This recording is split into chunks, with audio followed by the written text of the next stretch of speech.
O tempo de Deus. Segundo a soberania do Criador, tudo tem um propósito e ocorre conforme sua vontade. As pessoas podem sentir-se frustradas, tornando-se mais inseguras, quando o que esperam não chega conforme suas expectativas. Embora as coisas não aconteçam conforme esperamos, essa frustração faz parte da vida, pois viver não é apenas ter nossos desejos satisfeitos. Pelo contrário, temos que ser pacientes, saber esperar, ser resilientes diante dos desafios e situações que fogem ao nosso controle. A incerteza muitas vezes nos angustia, porém, tudo está sob o absoluto controle de Deus. Conforme registrou Salomão em Eclesiastes, tudo em Deus é perfeição. Assim é que ele age, de acordo com seu propósito, no tempo certo. Está escrito em Eclesiastes, capítulo 3, versículos 1 a 2. Tudo tem seu tempo determinado, e há tempo para todo o propósito debaixo do céu. Há tempo de nascer, tempo de morrer, tempo de plantar e tempo de arrancar o que se plantou. Nós estamos limitados pelo tempo de Deus, contudo, Ele não está limitado por nada. Muitas vezes não entendemos, contudo cremos que nada escapa ao olhar de Deus. Diante das dificuldades, do sofrimento, quando perdemos um ente querido, devemos crer que há sempre um propósito, mesmo que não explícito, para tudo. Necessitamos, pela fé, crer na palavra de Deus, conforme registra Isaías capítulo 55, versículo 11. Assim será a minha palavra, que sair da minha boca. Ela não voltará vazia, antes fará o que me apraz e prosperará naquilo para que a enviei. Não esqueçamos o que nos diz o Salmo 27, versículo 14. Espere no Senhor, seja forte, coragem, espere no Senhor. Embora muitas vezes não seja fácil, mas isto constitui um modo de pôr nossa fé em ação, ajudando-nos a crescer espiritualmente. Em todos os tempos dos acontecimentos importantes deles ocorridos, foram profetizados na Bíblia. A nossa expectativa de glória eterna é condicionada pelo modo como enfrentamos as tribulações, vivendo o que Ele planejou, cumprindo deste modo os propósitos do nosso Deus para a nossa vida. A nossa geração não passará sem que coisas muito importantes aconteçam, pois disse Jesus em Mateus capítulo 24, versículo 34. Em verdade vos digo que não passará esta geração sem que todas estas coisas aconteçam, referindo-se ao cerco e destruição do templo e de Israel, que aconteceram no ano 70 depois de Cristo.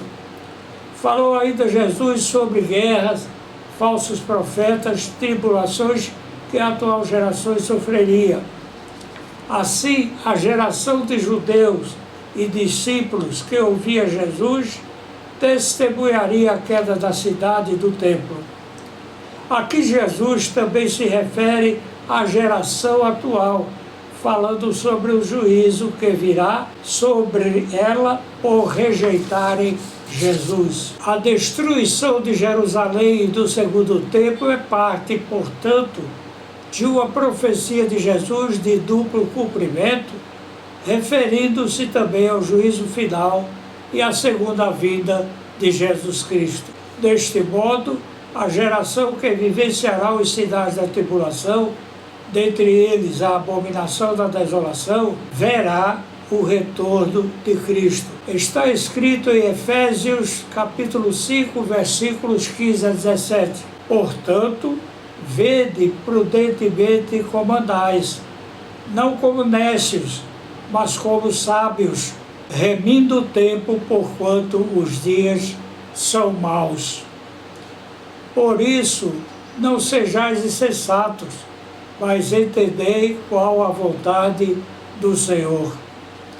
Em Efésios capítulo 5, versículos 18 a 20, lemos: E não vos embriagueis com vinho, em que há dissolução, mas enchei-vos do Espírito Santo, falando entre vós em salmos e hinos e cânticos espirituais, cantando e salmodiando ao Senhor no vosso coração, dando sempre graças por tudo a nosso Deus e Pai, em nome do nosso Senhor Jesus Cristo.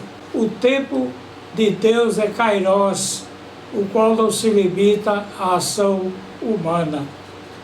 Devemos seguir com o exemplo de Davi, o qual, mesmo tendo a oportunidade de matar Saul, porque este queria matá-lo, não tomou decisão precipitada, não considerando o tempo de Deus, conforme 1 Samuel, capítulo 24, versículos 1 a 7. E sucedeu que, voltando Saul de perseguir os filisteus, anunciaram-lhe dizendo: Eis que Davi está no deserto de Engadi. Então tomou Saul 3.000 homens, escolhidos dentre todo Israel, e foi em busca de Davi e dos seus homens, até sobre o cume das peias das cabras monteses. E chegou a uns currais de ovelhas do caminho, onde estava uma caverna, e entrou nela Saul a cobrir seus pés.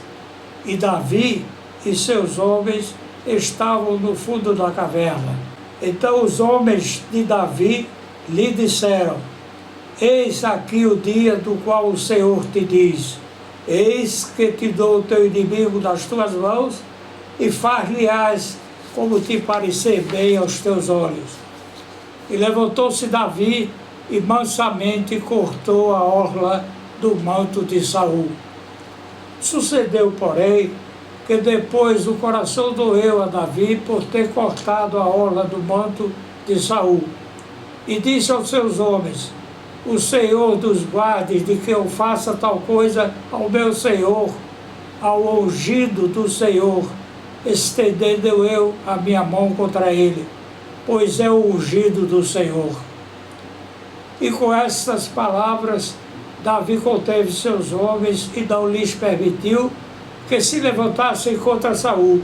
E Saul se levantou da caverna e prosseguiu o seu caminho. Davi poderia ter agido de modo diverso em sua legítima defesa, pois Saul buscava matá-lo.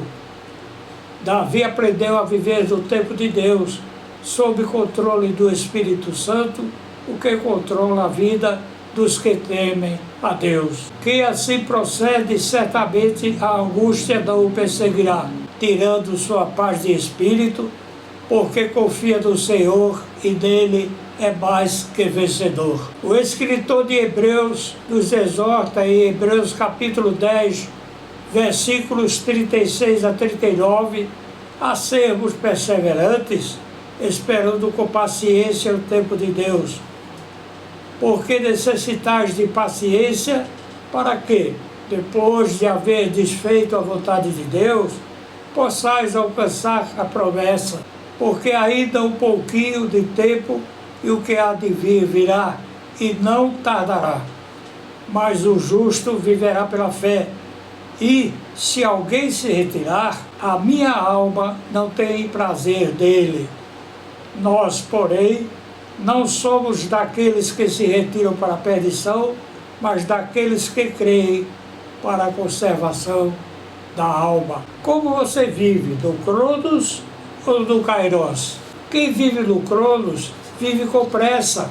No entanto, quem vive no Kairos aguarda a direção de Deus, porque Ele age no momento propício para o nosso crescimento. A espera é um exercício ao qual Deus nos submete e que exige fé para aprendermos a proceder conforme Sua vontade. Assim está escrito em Eclesiastes capítulo 3, versículos 1 a 8. Tudo tem seu tempo determinado, e há tempo para todo o propósito debaixo do céu. Há tempo de nascer e tempo de morrer, tempo de plantar e tempo de arrancar o que se plantou, tempo de matar e tempo de curar, tempo de derrubar e tempo de edificar, tempo de chorar e tempo de rir, tempo de prantear e tempo de dançar, tempo de espalhar pedras e tempo de ajuntar pedras, tempo de abraçar e tempo de afastar-se de abraçar, tempo de buscar e tempo de perder, tempo de guardar e tempo de lançar fora, tempo de rasgar e tempo de coser, tempo de estar calado e tempo de falar, tempo de amar e tempo de odiar, tempo de guerra e tempo de paz. Como podemos viver no tempo de Deus? Deixando de lado a ansiedade e orando com fé, abandonando assim as preocupações. Se vamos a Deus hoje, não protelemos o que Ele quer de nós agora. Não nos amoldemos ao presente século, conforme nos diz Paulo em Romanos capítulo 12, versículo 2. E não sede conformados com este mundo, mas sede transformados pela renovação do vosso entendimento, para que experimenteis qual seja a boa, agradável e perfeita vontade de Deus. Abacuque, capítulo 2, versículo 3, nos aconselha: se tardar, esperam, porque certamente virá e não tardará.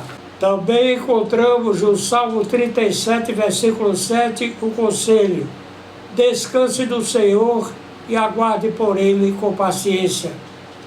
Finalmente, Paulo, escrevendo aos Gálatas, nos diz em Gálatas, capítulo 6, versículo 9, a seu tempo ceifaremos, se não houvermos desfalecido.